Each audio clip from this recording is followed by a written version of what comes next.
Hi అండి, welcome back to my channel. యూట్యూబ్లో అయితే ఎస్ఎస్పి కలెక్షన్స్ అండి, ఇన్స్టాలో అయితే మనీ కలెక్షన్ 786 అండి. ఇన్స్టాలో అయితే ఫాలో చేయండి, యూట్యూబ్లో అయితే సబ్స్క్రైబ్ చేసుకోండి. ఈరోజు కలెక్షన్ వచ్చేసి కంచిపట్టు శారీస్ అండి, ప్యూర్ కంచిపట్టు శారీస్.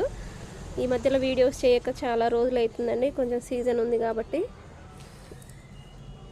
గ్రీన్ కలర్ అండి, గ్రీన్ కలర్కి పింక్ కాంబినేషను. ఇది వచ్చేసి పేస్టెడ్ కలర్స్ అండి, పేస్టెడ్ కలరు లైట్ గోధుమ కలర్కి స్కై బ్లూ కలర్ అనమాట. చాలా బాగుంది, బయట ఇంకా బాగుందండి వీడియోలో కంటే కూడా. ఇది వచ్చేసి పెసరగింజ కలర్ అండి, పెసరగింజ కలర్కి బచ్చల పండు కలర్ కాంబినేషను. ప్యూర్ కంచి పట్టు శారీస్ మన దగ్గర అయితే పట్టు శారీస్ కూడా అవైలబుల్గా ఉన్నాయండి. కావాల్సిన వాళ్ళు ఖచ్చితంగా షాప్కి అయితే విజిట్ చేయండి, మీకు రీజనబుల్ ప్రైసెస్లోనే ఉంటుంది. శారీస్ అయితే వచ్చినాయండి, పట్టు శారీస్ కలెక్షను.